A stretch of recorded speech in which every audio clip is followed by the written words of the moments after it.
Este día jueves vamos a tratar el tema promesas, promesas. Y vamos a descubrir cuál es el problema que nosotros tenemos cuando queremos hacer de las promesas de Dios algo que Dios no quiere que nosotros hagamos. Bueno, ya usted descubrirá de qué vamos a hablar, porque el día de ayer estuvimos hablando de la relación de Dios e Israel y hoy queremos saber cómo se relacionó Israel con Dios.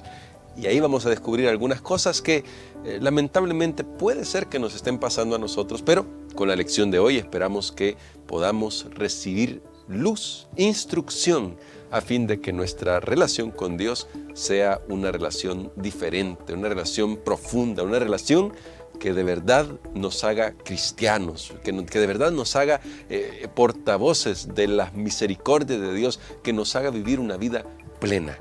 Pero para eso vamos a pedir la bendición de Dios y vamos a orar antes de entrar de lleno al estudio de hoy. Nuestro bondadoso Padre, gracias te damos por tus misericordias, porque hasta aquí tú nos has ayudado, pero también gracias porque en tu palabra nos das algunas advertencias y hoy queremos aprender estas advertencias para que nuestra vida pueda ser conducida por ti y solamente por ti. En el nombre de Cristo Jesús lo pedimos todo. Amén. Promesas, promesas. Ese es el tema para hoy, como estábamos mencionando al principio, y yo quiero que usted piense en algunos elementos que de verdad nos resultan curiosos en la historia de Israel. Seguramente usted ya se tomó el tiempo para leer Éxodo 19 y Éxodo 20. Ahí descubrirá que el pueblo de Israel, bueno, y hablando hasta el capítulo 24, donde se confirma, se ratifica el pacto, descubrirá allí que el pueblo de Israel hace algo muy interesante. Ellos dicen, bueno, vamos a hacer todo lo que Dios nos pida.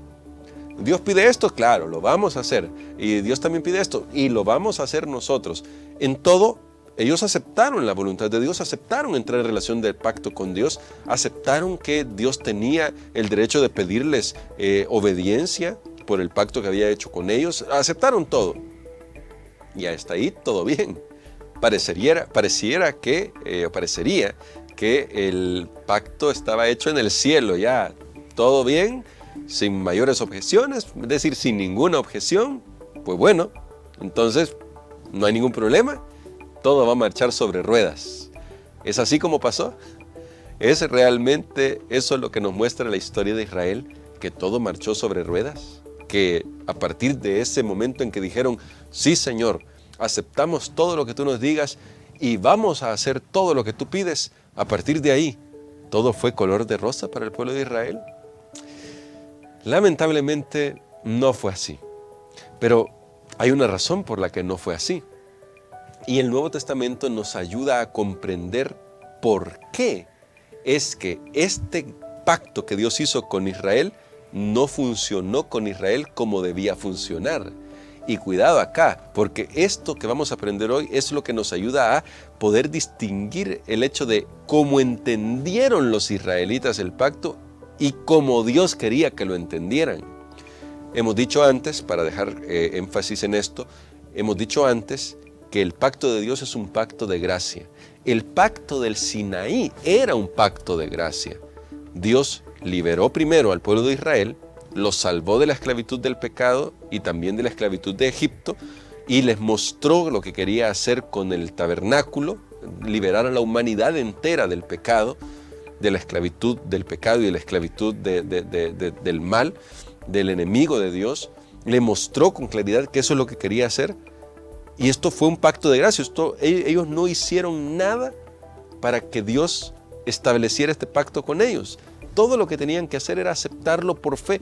Y es más, para ellos era una cuestión de fe, pero de una fe que tenía suficiente evidencia para creer que en el futuro Dios iba a actuar exactamente como había actuado en su historia reciente. Es decir, tenían toda la evidencia para creer.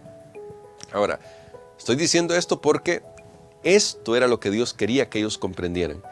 Que ese pacto era un pacto de redención. Por eso nos detuvimos a estudiar ese texto que decía, yo voy a sacarlos, yo voy a redimirlos. Era un pacto de redención, un pacto de gracia, un pacto de amor. Como el nuevo pacto, es decir, ¿por qué es un solo pacto? Porque al final Dios siempre ha actuado de la misma manera para salvar a la humanidad. Ahora, ¿cuál fue el problema con Israel? Porque ese es el punto que queremos destacar. Y quiero ir a los pasajes que estaban citados acá, porque nos llama mucho la atención estos pasajes. Yo quiero que usted los reflexione con este servidor. En la carta a los Romanos, generalmente decimos libros, ¿no? Pero en la carta a los Romanos, en el capítulo 9, en el verso 31 y 32, dice la Biblia lo siguiente: mientras Israel, que iba tras una ley de justicia, no la alcanzó, la ley de justicia no la alcanzó. ¿Por qué? Eso pregunta Pablo, ¿por qué no la alcanzó la justicia?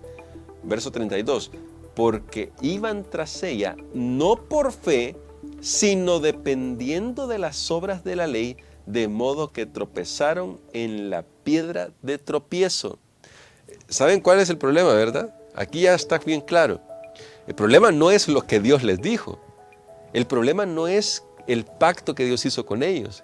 El problema es que ellos tomaron el pacto como que si deberían haber hecho ellos el mérito, como si debieran ganarse el pacto.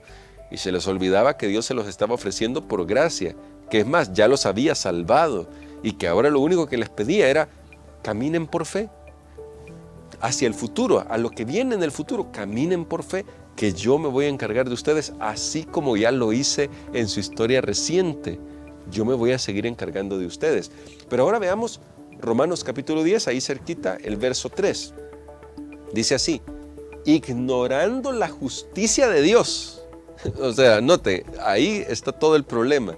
Ignorando la justicia de Dios y procurando establecer la suya propia, no se han sujetado a la justicia de Dios. Noten, Dios siempre ha actuado de la misma manera. ¿Cuál fue el problema? Que cuando Israel intentó establecer el pacto, es decir, cuando Israel dijo acepto el pacto, lo que intentó Israel, el pueblo de Israel, fue establecer sus propias condiciones. Es decir, bueno, entramos en el pacto, entonces claro, voy a obedecer y lo voy a hacer con toda mi capacidad, con todas mis fuerzas, con todo mi ingenio.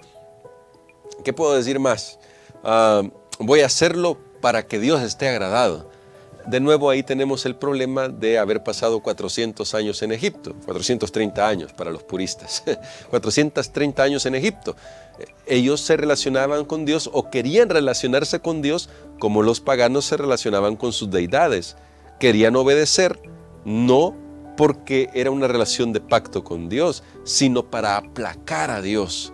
Noten, querían establecer su propia justicia como para decir a Dios: Señor, mira qué justos somos, cómo hemos obedecido. Así que siempre tienes que estar de nuestro lado, porque mira qué bueno que somos nosotros. Y Dios ya estaba de su lado. Es decir, Dios ya los había salvado. Todo lo que Dios pedía era: vivan por fe. Tengamos una relación de pacto. Esta parte es muy importante, la parte de tener una relación de pacto. La parte de que el pacto con Dios no es un contrato comercial, es un contrato relacional. Eso no se nos debe olvidar. Es un contrato relacional. Ahora, no importa cuán pura, vamos a usar esta palabra, sea nuestra motivación humana, debemos reconocer que nuestras motivaciones al final no son tan puras. Pueden parecer puras, pero no son puras. Somos seres humanos, estamos manchados por el pecado. Así que no debemos olvidar que el pacto de Dios no tiene que ver con qué tan impecable puedo llegar a ser yo como ser humano. La Biblia dice en Romanos 3 que por cuanto todos pecaron, están destituidos de la gloria de Dios. Todos los seres humanos somos pecadores. Ya destacamos esta semana, también en otras lecciones anteriores, los comentarios de nuestro pastor Dani Perla nos lo han mostrado. Solo hubo un ser humano perfecto, impecable, fue nuestro Señor Jesucristo. Fuera de ahí, todos los demás somos falibles, no somos impecables y no podemos llegar a ser impecables nosotros. Lo que sí podemos llegar a ser es leales. Y bueno, también voy a matizar lo otro, no podemos llegar a ser impecables nosotros solos, aquí en esta tierra. Por eso es que Dios nos va a dar una naturaleza nueva, renovada, cuando Jesús venga por segunda vez. Ahora, noten, el problema no era que ellos quisieran obedecer, porque también nos podemos ir al extremo y decir, bueno, entonces no importa la obediencia. No, no estamos diciendo eso. El problema no es que Israel quisiera obedecer. Claro que tenía que obedecer. Ayer vimos el pacto tenía que ver con si guardareis mi pacto. Pero el asunto es que se habían quedado en esa parte y se olvidaron de la primera parte del texto de Éxodo 19. Si oyereis mi voz y guardareis mi pacto. Es decir, ¿qué viene primero? Oír la voz de Dios, dejar que Él nos guíe, dejar que Él dirija nuestra vida. El pacto exige obediencia, eso es un hecho. Si nosotros nos queremos mantener en el pacto, debemos ser obedientes. El problema es si podemos usar esta palabra, clase de obediencia. La clase de obediencia. ¿Por qué obedezco? Porque amo a Dios y porque anhelo que Él pueda glorificarse en mi vida, que Él pueda mostrarse en mi vida. Eso es lo que yo quiero. Por eso obedezco a Dios, porque anhelo servirle, porque anhelo honrarle, o le obedezco porque quiero ganarme su favor. Le obedezco porque quiero que Él sepa que yo soy bueno. Le obedezco porque no soy como los demás hombres, como decía el fariseo, que yo hago esto, hago aquello, qué sé yo, para nuestro tiempo podría ser yo hago obra misionera, yo doy diezmos, yo soy vegetariano, Así que, Señor, mírame, yo soy bueno. Así de bueno soy yo. No como los demás hermanos de la iglesia, que ahí todos no se acercan a la santidad que yo tengo. Noten, quiero que nos pongamos a pensar qué clase de obediencia es la que prestó el pueblo de Israel y qué creían que iba a lograr esa obediencia y que nos puede estar pasando también a nosotros. Que nos puede estar pasando también a nosotros y debemos tener mucho cuidado con eso, porque la verdad es que la obediencia, la verdadera obediencia, debe ser el resultado de la salvación. Al pueblo de Israel se le olvidó muy pronto que habían sido libertados de la esclavitud. Y a veces también se nos olvida a nosotros de lo que Dios nos ha librado. Pero cuando lo mantenemos constantemente presente, el amor de Dios, lo que Él ha hecho por nosotros, entonces resulta natural obedecer a Dios. Y esta es la lección de hoy.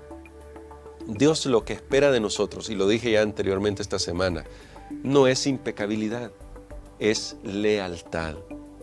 Haga su mejor esfuerzo por ser leal a Dios. Ame a Dios de todo corazón. El amor verdadero se manifiesta en acción, porque el amor es un verbo, es acción. Así que ame a Dios y haga su mayor esfuerzo y verá cómo su vida comienza a cambiar. Manténgase en el pacto de Dios. Manténgase fiel a Dios. Sí, haga todo eso, pero hágalo por amor. Hágalo reconociendo la misericordia de Dios. Hágalo reconociendo que el Señor es el que le va a dar la fuerza para avanzar en el camino de la fe. Y cuando lo hagamos así, entonces habremos descubierto el secreto para vivir una vida llena de paz por la justicia de Cristo Jesús. Porque no estaremos buscando nuestra propia justicia, no estaremos tratando de compararnos con los demás, no estaremos tratando de ganarnos el favor de Dios, porque no necesitamos ganarnos el favor de Dios. Él ya demostró cuánto nos ama en la cruz del Calvario. ¿Ama usted a Jesús? ¿Lo ama tanto que está dispuesto a obedecer sus 10 mandamientos? Eso es todo lo que necesita. Amarlo y seguir su voz. Cuando escuchemos la voz de Jesús, vamos a guardar su pacto, vamos a guardar sus mandamientos y vamos a orar por esto. Dios eterno, gracias por tus misericordias, gracias por tu palabra, gracias porque tú nos muestras también la advertencia de que si intentamos buscar nuestra propia justicia y queremos establecerla por nuestros propios esfuerzos, todo lo que va a resultar es un fracaso. Ayúdanos a depender humildemente de tu Espíritu Santo, para que sea tu Espíritu Santo morando en nuestros corazones el que dirija nuestros pensamientos, nuestras palabras y nuestras acciones, y de esa manera que podamos honrarte a ti, que nos has dado tanto, oh Dios, y que nos das la garantía en Cristo Jesús de que nos has de dar la tierra prometida, la tierra nueva, porque nos has salvado en Jesús. Por eso te imploramos, ayúdanos a mantenernos en el pacto. Toma nuestro corazón. Por nosotros mismos no te lo podemos dar, pero es tuyo, Padre. Manténlo puro por tu gracia y por tu amor. Es tuyo, te lo entregamos todo. En el nombre de Jesús. Amén.